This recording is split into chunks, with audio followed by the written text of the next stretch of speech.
বাংলাদেশের রাজনীতিতে নতুন বিস্ফোরণ, নিষিদ্ধ ঘোষিত আওয়ামী লীগ মুখ খুলল আর সোজা আঘাত করলো ইউনিস প্রশাসনের নির্বাচন কমিশনের দিকে। বলল এটা অবৈধ সরকার আর তার গড়া নির্বাচন কমিশন অবৈধ। কিন্তু প্রশ্ন হলো, এই ভাষা কি শুধু রাজনৈতিক প্রতিবাদ, নাকি এর মধ্যে লুকিয়ে আছে ভবিষ্যতের বড় কোনো আন্দোলনের ডাক? নমস্কার দর্শক বন্ধু, আমি অভিক। বাংলাদেশের পরিবর্তিত ক্ষমতার পরিবেশ এখন খুবই উত্তপ্ত। শেখ হাসিনার দল এখন নিষিদ্ধ রাজনৈতিক সংগঠন। নির্বাচন কমিশনের প্রতি সরাসরি অবিশ্বাস প্রকাশ।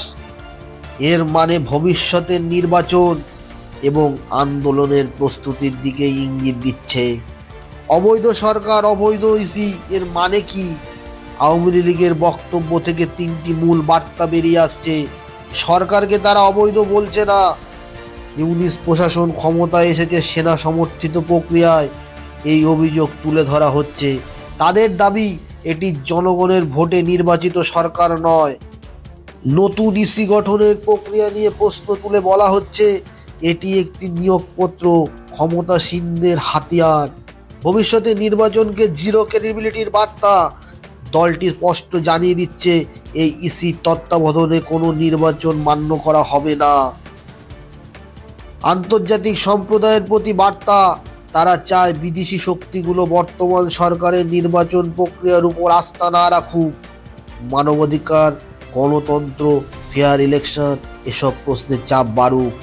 রাজনৈতিক বিশ্লেষকরা দেখছেন সরকারের সামনে তিনটি বড় চাপ: নির্বাচন কমিশনের নিরপেক্ষতা প্রমাণের চাপ, আন্তর্জাতিক গ্রহণযোগ্যতার প্রশ্ন, আওয়ামী লীগের সমর্থকদের সম্ভাব্য আন্দোলনের প্রস্তুতি। বিরোধী দলগুলোর জন্য নতুন সুযোগ। বিএনপি বা অন্য দল এই বিবৃতি ব্যবহার করে ইসির উপর আক্রমণ বাড়াতে পারে। শেখ হাসিনার নীরব বার্তা, আমরা এখনো মাঠে আছি। দল নিষিদ্ধ, কিন্তু রাজনৈতিক শক্তি নিষিদ্ধ করা যায় না।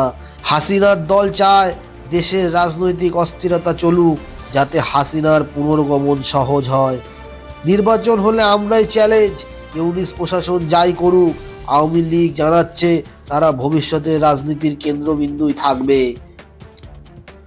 শেষ কথা, অবৈধ সরকার, অবৈধ নির্বাচন কমিশন শুধু একটি বিবৃতি নয়, এটা মূলত রাজপথের রাজনীতিতে ফিরে আসার ঘোষণা। এটা আসন্ন নির্বাচনী দ্বন্দ্বের প্রথম ইঙ্গিত এবং সম্ভবত হাসিনার প্রত্যাবর্তনের পথ রচনার কৌশলগত অংশ এটি। দর্শক বন্ধু, আপনারা কি মনে করেন হাসিনা কি আবার দেশে ফিরতে পারবে? কমেন্টে লিখে জানাবেন। ভিডিওটি ভালো লাগলে লাইক করবেন, শেয়ার করবেন, সাবস্ক্রাইব করতে ভুলবেন না। সবাই সুস্থ থাকবেন, ভালো থাকবেন। জয় হিন্দ, বন্দে মাতরম, ভারত মাতার জয়।